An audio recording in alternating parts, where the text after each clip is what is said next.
મારા વહાલા દેશવાસીઓ, આપ સૌને નમસ્કાર.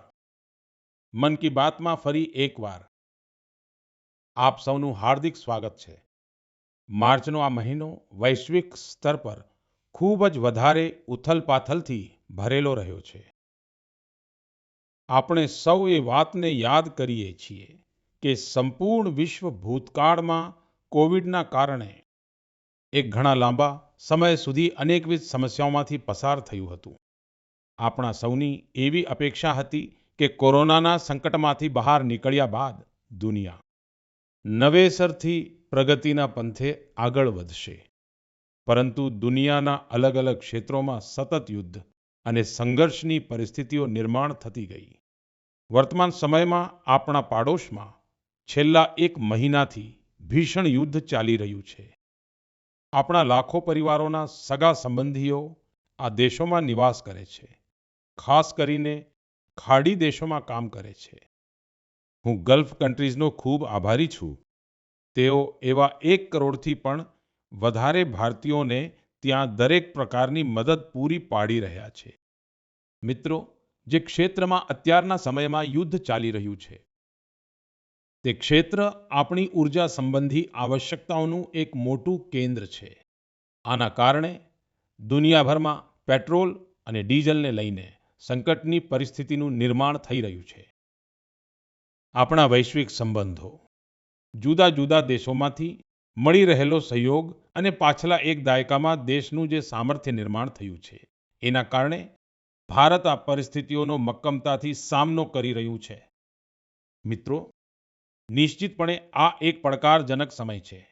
હું આજે મન કી બાતના માધ્યમથી સૌ દેશવાસીઓને ફરી એકવાર આ આગ્રહ કરવા માંગુ છું કે આપણે સૌએ એકજૂથ થઈને આ પડકારજનક પરિસ્થિતિમાંથી બહાર નીકળવાનું છે. જે લોકો આ વિષય પર પણ રાજકારણ રમી રહ્યા છે, તેમણે રાજનીતિ જરાય ના કરવી જોઈએ. આ દેશના 140 કરોડ દેશવાસીઓના હિત સાથે જોડાયેલો વિષય છે. આની અંદર સ્વાર્થથી ભરેલી રાજનીતિને કોઈ સ્થાન નથી. આવા સમયમાં જે પણ લોકો અફવાઓ ફેલાવી રહ્યા છે, તેઓ દેશને ખૂબ જ મોટું નુકસાન પહોંચાડી રહ્યા છે.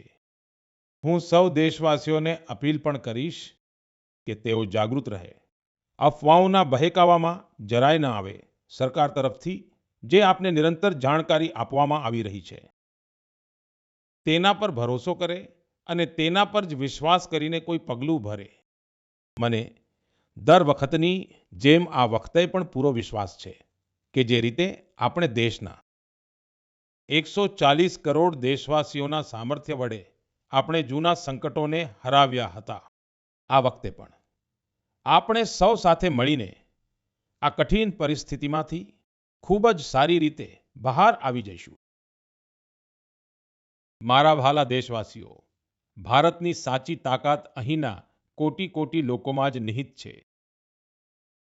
આજે મન કી બાતમાં એક એવા પ્રયાસના વિષયમાં જણાવવા માંગુ છું જે દેશવાસીઓની જનભાગીદારીની ભાવનાને પ્રદર્શિત કરે છે. આ પ્રયાસ છે જ્ઞાન ભારતમ સર્વે, જેનો સીધો સંબંધ આપણી મહાન સંસ્કૃતિ અને સમૃદ્ધ વિરાસત સાથે રહેલો છે. આનો મુખ્ય ઉદ્દેશ્ય દેશભરમાં ઉપલબ્ધ મેન્યુસ્ક્રિપ્ટ્સ એટલે કે હસ્તપ્રતોના વિષયમાં માહિતી એકઠી કરવાનો છે.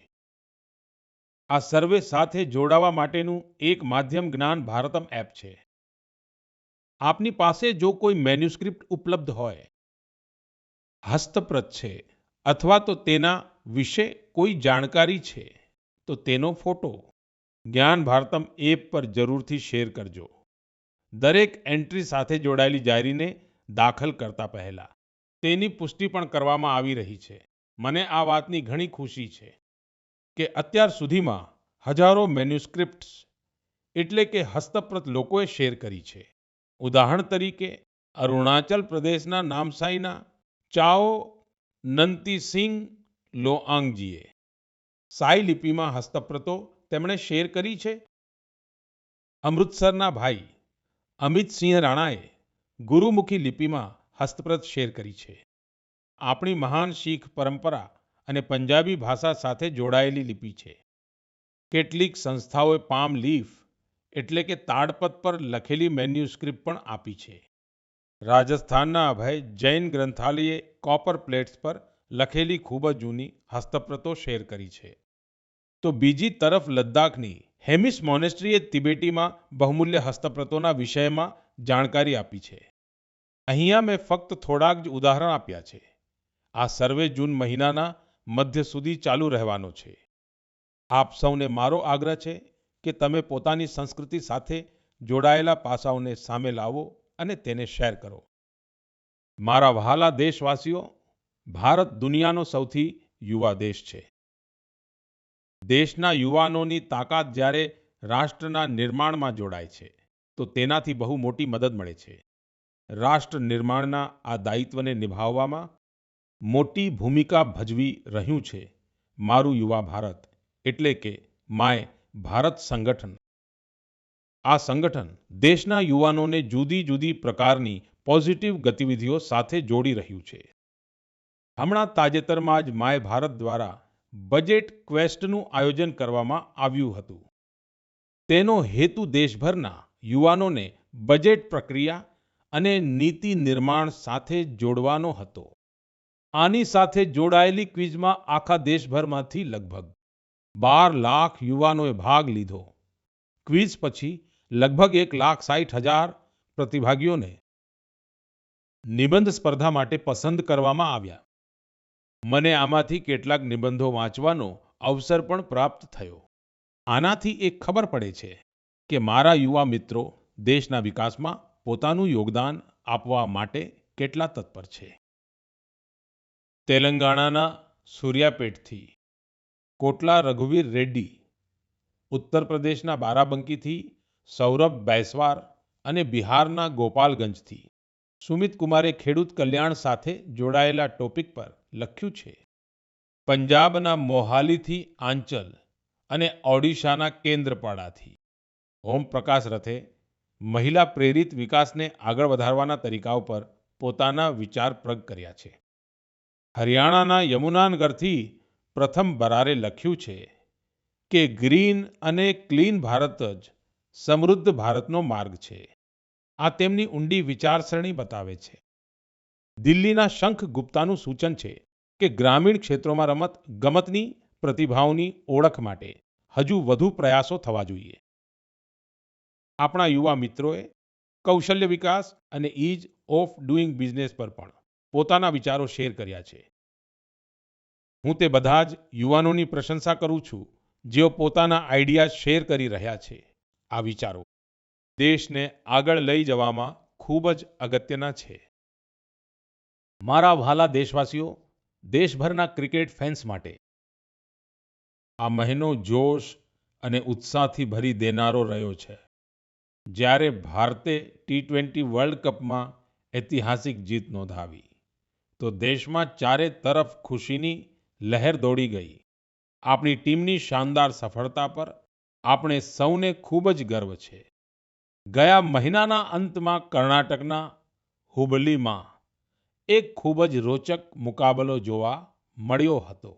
આ મુકાબલામાં જીત મેળવીને જમ્મુ અને કાશ્મીરની ક્રિકેટ ટીમે રણજી ટ્રોફી પોતાના નામે કરી લીધી. સૌથી વધુ ખુશીની વાત તો એ છે કે લગભગ 7 દાયકાની લાંબી રાહ જોયા પછી આ ટીમે આખરે પોતાનો સૌપ્રથમ રણજી ખિતાબ હાંસલ કર્યો છે. આ અભૂતપૂર્વ સફળતા ખેલાડીઓના અનેક વર્ષોના સતત પ્રયાસોનું જ પરિણામ છે. ટીમના કપ્તાન પારસ ડોગરાએ ખરેખર અદ્ભુત કૌશલ્યનું પ્રદર્શન કર્યું. પોતાના નેતૃત્વ દ્વારા આ જીતમાં તેમણે ખૂબ જ અગત્યનું યોગદાન આપ્યું છે. આજે દેશભરમાં કાશ્મીરના યુવા ગોલંદાજ આકિબ નબીના પ્રદર્શનની પણ ખૂબ ચર્ચા થઈ રહી છે, જેમણે આ રણજી સિઝનમાં 60 વિકેટો પોતાના નામે કરી છે. આ ઐતિહાસિક જીતથી ટીમના ખેલાડીઓ અને કોચિંગ સ્ટાફની સાથે સાથે જમ્મુ અને કાશ્મીરના લોકો પણ ખૂબ જ ઉત્સાહિત છે. ક્રિકેટના મેદાનમાં આ શાનદાર પ્રદર્શન પછી હવે ત્યાંના યુવાનોમાં રમતો પ્રત્યેનો ઉત્સાહ અનેક ગણો વધી ગયો છે. આવનારા સમયમાં આ બાબત ચોક્કસપણે અનેક યુવાનોને સ્પોર્ટ્સને અપનાવવા માટે પ્રેરણા આપશે. જમ્મુ કાશ્મીરના લોકોમાં રમતોને લઈને એક ગજબનો જુસ્સો જોવા મળ્યો છે. મને ખુશી છે કે હવે આ મોટા રમતગમતના આયોજનોનું હબ પણ બનતું જઈ રહ્યું છે. ખેલો ઇન્ડિયા વિન્ટર ગેમ્સ માટે ગુલમર્ગ તો પહેલાથી જ પોતાની ઓળખ બનાવી ચૂક્યું છે. ફૂટબોલ જેવા સ્પોર્ટ્સ પણ અહીંના યુવાનોની વચ્ચે ઘણા લોકપ્રિય છે. મને પૂરી આશા છે કે આવનારા સમયમાં જમ્મુ અને કાશ્મીરના ખેલાડીઓની જીતનો આ સિલસિલો આ જ રીતે નિરંતર ચાલુ રહેશે. મારા પ્યારા દેશવાસીઓ, હું હંમેશા અવારનવાર કહેતો હોઉં છું કે જે રમશે તે જ ખીલશે. મને એ જોઈને ગમ્યું કે આપણા દેશના યુવાનો હવે એ રમતોને પણ ખૂબ જ અપનાવી રહ્યા છે. જે રમતો પહેલા એટલી બધી લોકપ્રિય નહોતી. ઉત્તર પ્રદેશના પ્રતિભાશાળી એથ્લીટ ગુલવીર સિંહે આવી જ એક રમતમાં ખરેખર કમાલ કરી દેખાડ્યો છે. તેમણે હમણાં થોડાક જ અઠવાડિયા પહેલા ન્યૂયોર્ક સિટી હાફ મેરેથોનમાં ત્રીજું સ્થાન હાંસલ કરીને ઇતિહાસ રચી દીધો. તેઓ 1 કલાક કરતાં પણ ઓછા સમયમાં હાફ મેરેથોન પૂરી કરનારા સૌપ્રથમ ભારતીય એથ્લીટ બન્યા છે. આપણા દેશની સ્ક્વોશ ખેલાડી દીકરી અનાહત સિંહે સ્ક્વોશ ઓન ફાયર ઓપનનો એક મોટો આંતરરાષ્ટ્રીય ખિતાબ પોતાના નામે કર્યો. ફક્ત 17 વર્ષની નાની ઉંમરમાં જ તેમણે આ અદ્ભુત સફળતા હાંસલ કરી છે. આની સાથે જ તેઓ PSA વર્લ્ડ રેન્કિંગમાં ટોપ 20માં પોતાનું સ્થાન બનાવનારી સૌથી ઓછી ઉંમરની એશિયન મહિલા ખેલાડી પણ બની ગઈ છે. મને અસ્મિતા એથ્લેટિક્સ લીગ વિશેની માહિતી પણ પ્રાપ્ત થઈ છે. આમાં 8 માર્ચે મહિલા દિવસના અવસર પર ઘણા સ્પોર્ટિંગ ઇવેન્ટ્સનું શાનદાર આયોજન કરવામાં આવ્યું. આ લીગમાં લગભગ 2 લાખ દીકરીઓએ ભાગીદારી કરી હતી. આ જોઈને ખૂબ સારું લાગે છે કે ભારતની નારી શક્તિ દેશમાં થઈ રહેલા સ્પોર્ટિંગ ટ્રાન્સફોર્મેશનમાં એક ખૂબ જ અગત્યની ભૂમિકા ભજવી રહી છે. મિત્રો, મારો હંમેશાથી એ જ આગ્રહ રહ્યો છે કે આપ સૌ પોતાની ફિટનેસ પર જરૂરથી ધ્યાન આપો. આંતરરાષ્ટ્રીય યોગ દિવસમાં હવે 100 દિવસ કરતાં પણ ઓછો સમય બાકી રહ્યો છે. આખી દુનિયામાં યોગ પ્રત્યેનું આકર્ષણ પણ સતત વધી રહ્યું છે. આફ્રિકાના દેશ જીબુટીમાં અલ્મિસજી પોતાના અરવિંદ યોગ સેન્ટરના માધ્યમથી યોગને પ્રોત્સાહન આપી રહ્યા છે. તેઓ અહીંની અન્ય ઘણી જગ્યાઓ પર પણ લોકોને યોગ શીખવે છે. તમારામાંથી ઘણા બધા લોકોએ ઇન્સ્ટાગ્રામ કન્ટેન્ટ ક્રિએટર યુવરાજ દુઆની પોસ્ટ પર મારા રિપ્લાયને લઈને પણ કમેન્ટ્સ કરી છે. તેમણે મને એવો આગ્રહ કર્યો હતો કે હું તેમના પિતાને કહું કે તેઓ પોતાનો શુગર ઇન્ટેક ઓછો કરે. મને એ વાતની ખુશી છે કે મારા અનુરોધનો તેમના પિતા પર ખૂબ જ સકારાત્મક પ્રભાવ પડ્યો છે. હું આપ સૌને એવો આગ્રહ કરીશ કે તમે પણ શુગર ઇન્ટેકને ઓછો કરો અને જેવી રીતે મેં પહેલા પણ કહ્યું છે, આપણે ખાવાના તેલમાં 10% ઘટાડો પણ કરવાનો છે. આ નાના નાના પ્રયાસો કરવાથી તમે મેદસ્વીતા અને જીવનશૈલી સંબંધિત રોગોથી દૂર રહેશો. મારા વહાલા દેશવાસીઓ, એક જૂની કહેવત છે કે કરત કરત અભ્યાસ કે જડ મત હોત સુજાન. એનો અર્થ એ છે કે જ્યારે આપણે નિરંતર અભ્યાસ કરીએ છીએ તો તેટલી જ વધારે બુદ્ધિમત્તા હાંસલ કરતા જઈએ છીએ. લોકો પણ સૌથી વધુ ત્યારે જ શીખે છે જ્યારે તેમની સક્રિય ભાગીદારી હોય છે. મને બેંગલુરુમાં શિક્ષણ સાથે જોડાયેલા એક યુનિક પ્રયાસના વિષયમાં માહિતી મળી છે. અહીં એક ટીમ પ્રયોગ ઇન્સ્ટિટ્યૂટ ઓફ એજ્યુકેશન રિસર્ચ ચલાવી રહી છે. આ ટીમનું રિસર્ચ પ્રોજેક્ટ્સ પર વિશેષ ધ્યાન કેન્દ્રિત છે. આ ટીમ સ્કૂલ લેવલ પર વિજ્ઞાન શિક્ષણને લોકપ્રિય બનાવવાના કામમાં લાગેલી છે. તેમણે અન્વેષણ નામનો એક પ્રયોગ કરેલો છે. આના માધ્યમથી 9માંથી 12મા ક્લાસ સુધીના સ્ટુડન્ટ્સને કેમિસ્ટ્રી, પૃથ્વી વિજ્ઞાન અને વેલનેસ જેવા ક્ષેત્રોમાં ઇનોવેશન કરવાની તક પ્રાપ્ત થાય છે. આનાથી સ્ટુડન્ટ્સને રિસર્ચનો ઘણો સારો અનુભવ પ્રાપ્ત થાય છે. તેની સાથે જ પોતાના પ્રોજેક્ટ્સને પબ્લિશ કરવા માટેનું પ્લેટફોર્મ પણ મળે છે. મિત્રો, પરીક્ષા પે ચર્ચા દરમિયાન કેટલાક સ્ટુડન્ટ્સે મને એવું જણાવ્યું હતું કે તેઓ સાયન્સ ભણવા તો માંગે છે, પરંતુ તેમને તેનાથી ડર પણ લાગે છે. આ દિશામાં પ્રયોગની ટીમનો પ્રયાસ ખૂબ જ પ્રશંસનીય છે. આ પહેલ સ્ટુડન્ટ્સને સાયન્સની સાથે જોડાવાની અને પ્રેક્ટિકલી કંઈક કરી બતાવવાની તક આપે છે. જ્યારે આપણે કોઈ પણ વસ્તુને જાતે કરીને જોઈએ છીએ તો જિજ્ઞાસા અને રુચિ પેદા થાય છે. કોણ જાણે છે કે મારા યુવા સાથીઓમાંથી જ કોઈ આવનારા સમયનો એક બહેતરીન વૈજ્ઞાનિક હોય. મિત્રો, શિક્ષણના માધ્યમથી ભૂતકાળને સંરક્ષિત કરવાનો અને ભવિષ્યને તૈયાર કરવાનો એક પ્રયત્ન નાગા સમુદાય પણ કરી રહ્યો છે. આ સમુદાયના લોકો પોતાની આદિવાસી પરંપરાઓનું ઘણું સન્માન કરે છે. તેઓ આના પર ગર્વ તો કરે જ છે, તેની સાથે જ પોતાની અપ્રોચને આધુનિક પણ રાખે છે. નાગા જનજાતિમાં મોરુંગ લર્નિંગની પારંપરિક વ્યવસ્થા હતી. આમાં વડીલ લોકો પોતાના અનુભવોથી યુવાનોને પારંપરિક જ્ઞાન, ઇતિહાસ અને લાઈફ સ્કિલ્સ વિશે જણાવતા હતા. સમયની સાથે સાથે આ સિસ્ટમ હવે મોરુંગ કોન્સેપ્ટ ઓફ એજ્યુકેશનમાં બદલાઈ ગઈ છે. આના માધ્યમથી બાળકોમાં ગણિત અને વિજ્ઞાન જેવા વિષયોની અંદર રુચિ પેદા કરવામાં આવે છે. આમાં સમુદાયના વડીલો તેમને વાર્તાઓ, લોકગીતો અને પારંપરિક રમતોની સાથે લાઈફ સ્કિલ્સ શીખવે છે. આ રીતે આપણું નાગાલેન્ડ પોતાના સાંસ્કૃતિક વારસાને સુરક્ષિત રાખીને બાળકોના શિક્ષણને આગળ વધારી રહ્યું છે. તમને પણ પોતાના ક્ષેત્રમાં આવા પ્રયાસો વિશે ખબર પડે તો મને જરૂરથી શેર કરજો. મારા વહાલા દેશવાસીઓ, દેશના ઘણા ભાગોમાં ઉનાળાની શરૂઆત થઈ ચૂકી છે. એટલે કે આ સમય જળ સંરક્ષણના પોતાના સંકલ્પને ફરીથી દોહરાવવાનો છે. છેલ્લા 11 વર્ષોમાં જળ સંચય અભિયાને લોકોને ખૂબ જાગૃત બનાવ્યા છે. આ અભિયાન હેઠળ દેશભરમાં લગભગ 50 lakh artificial water harvesting structure બનાવવામાં આવેલા છે. મને એ જોઈને સારું લાગે છે કે હવે જળ સંકટને પહોંચી વળવા માટે ગામડે ગામડે સામુદાયિક સ્તરે પ્રયાસો થવા લાગ્યા છે. ક્યાંક જૂના તળાવોની સફાઈ થઈ રહી છે, ક્યાંક વરસાદના જળને સાચવવા પ્રયાસ કરાઈ રહ્યો છે. અમૃત સરોવર અભિયાન હેઠળ પણ દેશભરમાં લગભગ 70,000 અમૃત સરોવર બનાવવામાં આવ્યા છે. વરસાદની ઋતુ આવે તે પહેલા આ બધા સરોવરોની સાફ સફાઈનું કામ પણ શરૂ કરી દેવામાં આવ્યું છે. આજે હું તમારી સાથે પ્રેરક ઉદાહરણો પણ શેર કરવા માંગુ છું. આ ઉદાહરણો બતાવે છે કે જનભાગીદારીથી જળ સંરક્ષણનું કામ કેટલું વ્યાપક બની જાય છે. મિત્રો, ત્રિપુરાની જમ્પુઈ પહાડીઓમાં વસેલું વાન્ગમુન ગામ 3000 ફૂટની ઊંચાઈ પર વસેલું છે. આ ગામ પાણીના ગંભીર સંકટનો સામનો કરી રહ્યું હતું.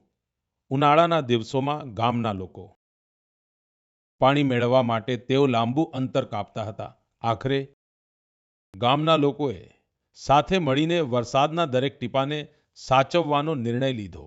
આજે વાન્ગમુન ગામના લગભગ દરેક ઘરમાં રૂફટોપ રેઇન વોટર હાર્વેસ્ટિંગ સિસ્ટમની સ્થાપના કરી દેવામાં આવી છે. જે ગામ એક સમયે પાણીની તીવ્ર અછતથી ઝઝૂમી રહ્યું હતું, તે આજે જળ સંરક્ષણની એક પ્રેરક મિસાલ બની ગયું છે. મિત્રો, આ જ પ્રકારે છત્તીસગઢના કોરિયા જિલ્લામાં પણ ત્યાં એક અનોખી પહેલ જોવા મળી છે. અહીંના ખેડૂતોએ એક ખૂબ જ સરળ પરંતુ પ્રભાવશાળી આઈડિયા પર કામ કર્યું. અહીંના ખેડૂત ભાઈઓએ પોતાના ખેતરોમાં નાના નાના રિચાર્જ તળાવ અને શોષખાડા બનાવ્યા, જેના પરિણામે વરસાદી પાણી ખેતરોમાં જ સંચિત થવા લાગ્યું અને ધીમે ધીમે તે પાણી જમીનની અંદર ઉતરવા લાગ્યું. આજે આ વિસ્તારના 1200થી પણ વધુ ખેડૂતો આ મોડેલને અપનાવી ચૂક્યા છે અને ગામનું ભૂગર્ભ જળસ્તર ઘણું સારું થઈ ગયું છે. આ જ પ્રકારે તેલંગાણાના મંચેરિયાલ જિલ્લાના મુદિતગુંટા ગામમાં પણ ત્યાંના લોકોએ સાથે મળીને પાણીની સમસ્યાને દૂર કરી દીધી છે. ગામના 400 પરિવારોએ પોતપોતાના ઘરોમાં સોકપીટ બનાવ્યા અને વોટર કન્ઝર્વેશનને એક જન આંદોલન બનાવી દીધું. આના કારણે ગામનું ભૂગર્ભ જળ સ્તર તો સુધર્યું જ ને સાથે સાથે પ્રદૂષિત પાણીને કારણે થતી બીમારીઓ ઘણી ઓછી થઈ ગઈ છે. મારા વહાલા દેશવાસીઓ, આપણા માછીમાર ભાઈઓ અને બહેનો, તેઓ માત્ર સમુદ્રના યોદ્ધા જ નથી, પરંતુ આત્મનિર્ભર ભારતનો એક મજબૂત પાયો પણ છે. તેઓ સવાર પડતા પહેલા જ સમુદ્રના મોજાઓ સામે સંઘર્ષ કરતા પોતાના પરિવારની સાથે સાથે દેશની અર્થવ્યવસ્થાને મજબૂતી આપવામાં લાગી જાય છે. આવા મહેનતુ માછીમાર ભાઈઓનું જીવન આજે અનેક રીતે સરળ બનાવવામાં આવી રહ્યું છે. ભલે તે બંદરોના વિકાસની વાત હોય કે પછી માછીમારો માટે વીમાની, આવી અનેક પહેલ તેમને ખૂબ જ કામ આવી રહી છે. આપણે સૌ એ જાણીએ છીએ કે સમુદ્રમાં તેમની ગતિવિધિઓને હવામાનનું વલણ ખૂબ જ પ્રભાવિત કરતું હોય છે. આને ધ્યાનમાં રાખીને ટેકનોલોજી દ્વારા પણ તેમની પૂરી મદદ કરવામાં આવી રહી છે. મને ખૂબ જ ખુશી છે કે આ પ્રકારના પ્રયાસોથી આપણું મત્સ્ય ઉદ્યોગ ક્ષેત્ર ન માત્ર સમૃદ્ધ થઈ રહ્યું છે, પરંતુ કંઈક નવું કરવાનો જુસ્સો પણ ભરી રહ્યું છે. આજે મત્સ્ય ઉદ્યોગ ક્ષેત્ર અને દરિયાઈ શેવાળના ક્ષેત્રમાં પણ નવા નવા ઇનોવેશન થઈ રહ્યા છે અને આપણા માછીમાર ભાઈ બહેનો આત્મનિર્ભર બની રહ્યા છે. ઓડિશાના સંબલપુરના સુજાતા ભુયાનજી એક ગૃહિણી હતા, પરંતુ તેઓ કંઈક નવું કરીને પોતાના પરિવારને વધુ મદદ કરવા માંગતા હતા. તેથી જ કેટલાક વર્ષો પહેલા તેમણે હીરાકુંડ રિઝર્વાયરમાં મત્સ્ય ઉછેરનું કામ શરૂ કર્યું. શરૂઆતના દિવસો તેમના માટે બિલકુલ સરળ ન હતા. હવામાનમાં થતા ફેરફારો, માછલીઓના ખોરાકની વ્યવસ્થા અને ઘરની જવાબદારીઓની સાથે સંતુલન જાળવવા જેવા બીજા પણ ઘણા પડકારો હતા. પરંતુ તેમનો ઉત્સાહ અડગ હતો અને ફક્ત 2-3 વર્ષની અંદર જ તેમણે પોતાના પ્રયાસને એક સફળ બિઝનેસમાં બદલી નાખ્યો. આજે તેમની આ સફળતા એ સમુદાયની અન્ય મહિલાઓ માટે પણ આશાનું એક નવું કિરણ બની ગઈ છે. મિત્રો, લક્ષદ્વીપમાં મિની કોઈની હવા ગુલજારજીની કહાણી આપણી માતાઓ બહેનોની અદ્ભુત સંકલ્પ શક્તિને સામે લાવે છે. ખરેખર તો તેઓ એક ફિશ પ્રોસેસિંગ યુનિટ ચલાવતા હતા, પરંતુ તેમને લાગ્યું તો તેમની પાસે જો એક સારું કોલ્ડ સ્ટોરેજ હોય તો તેઓ હજી વધુ સારું કરી શકે છે. એટલા માટે તેમણે કોલ્ડ સ્ટોરેજ યુનિટ લગાવવાનો નિર્ણય કર્યો. આજે એ જ તેમની તાકાત બની ગયું છે. હવે તેઓ વધુ સારી પ્લાનિંગ સાથે કારોબાર કરી રહી છે. મિત્રો, દેશમાં આજે ચારે તરફ એવા પ્રયાસો થઈ રહ્યા છે જે ખરેખર પ્રેરણા આપનારા છે. બેળગાવીના શિવલિંગ સતપ્પા હુદ્દારે પારંપરિક ખેતીથી અલગ રસ્તો પસંદ કર્યો. એના માટે તેમણે એક પોન્ડ ફાર્મ બનાવ્યું. આ કારોબાર માટે તેમને ટ્રેનિંગ પણ આપવામાં આવી. હવે પોતાના પોન્ડમાંથી માછલીઓનું વેચાણ કરીને તેઓ ખૂબ સારી કમાણી કરી રહ્યા છે. તો વળી દરિયાઈ શેવાળની માંગને જોતા ઘણા બધા લોકોએ દરિયાઈ શેવાળની ખેતીને પણ અપનાવી લીધી છે. એનો તેમને મોટો લાભ પણ થઈ રહ્યો છે. હું ફરી એકવાર મત્સ્ય ઉદ્યોગ ક્ષેત્ર સાથે જોડાયેલા સૌ લોકોની પ્રશંસા કરું છું. આપણી ઇકોનોમીને સશક્ત બનાવવા માટે તેમનો આ પ્રયાસ ખૂબ જ પ્રશંસનીય છે. મારા પ્રિય દેશવાસીઓ, જ્યારે સમાજ પોતે જ આગળ આવે છે તો નાના નાના પ્રયાસો પણ મોટા પરિવર્તનનો પાયો બની જાય છે. આપણા દેશના અલગ અલગ ભાગોમાં એવા અનેક ઉદાહરણો સામે આવી રહ્યા છે જે આપણને આ જ વાત શીખવે છે. હમણાં જ ઉત્તર પ્રદેશના વારાણસીમાં એક પ્રેરક પ્રયાસ જોવા મળ્યો છે. ત્યાં માત્ર એક જ કલાકમાં 2,51,000થી પણ વધારે છોડ વાવવામાં આવ્યા અને એક નવો ગિનીસ વર્લ્ડ રેકોર્ડ બનાવવામાં આવ્યો. આ પ્રયાસની સૌથી ખાસ વાત તો એ રહી કે આમાં હજારો લોકો એક સાથે જોડાયા હતા.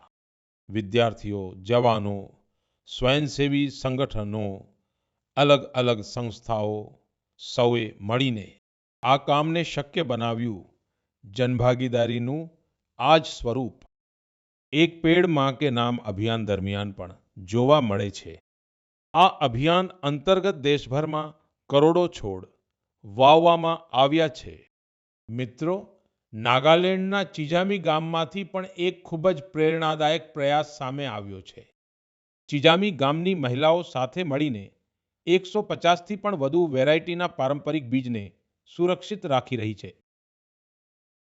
આ બીજને એક સામુદાયિક બીજ બેંકમાં સંરક્ષિત કરવામાં આવી રહ્યા છે, જેને ગામની મહિલાઓ ચલાવે છે.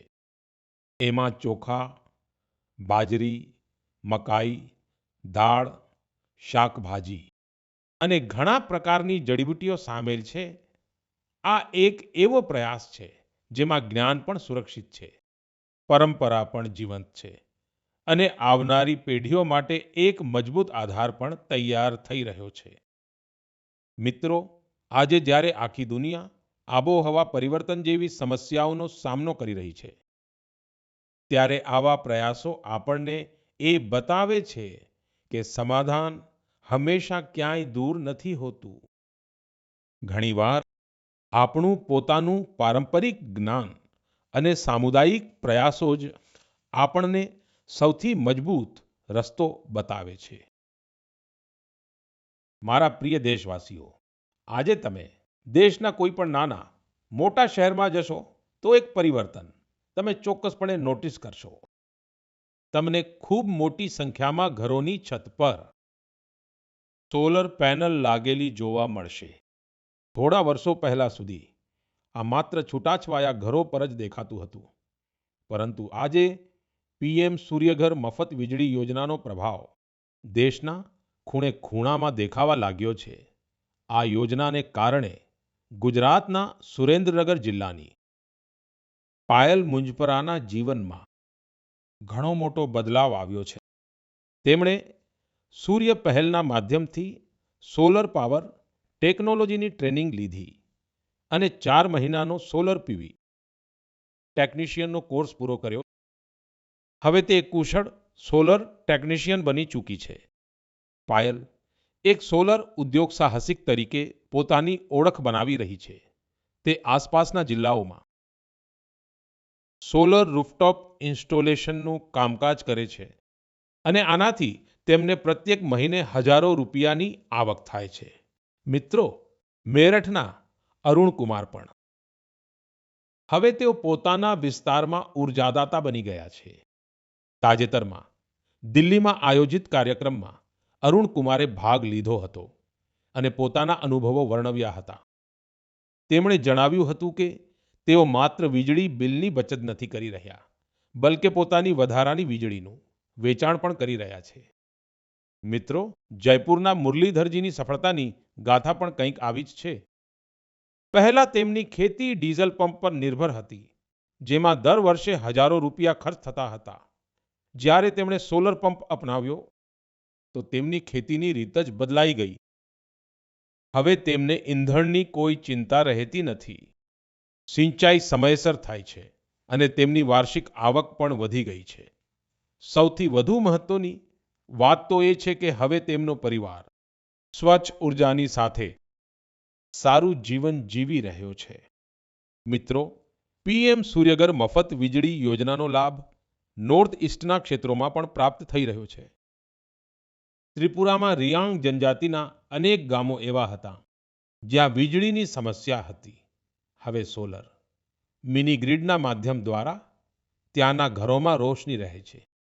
ત્યાંના બાળકો હવે સાંજ પછી પણ અભ્યાસ કરી શકે છે. લોકો મોબાઈલ ચાર્જ કરી શકે છે અને ગામનું સામાજિક જીવન પણ બદલાઈ ગયું છે.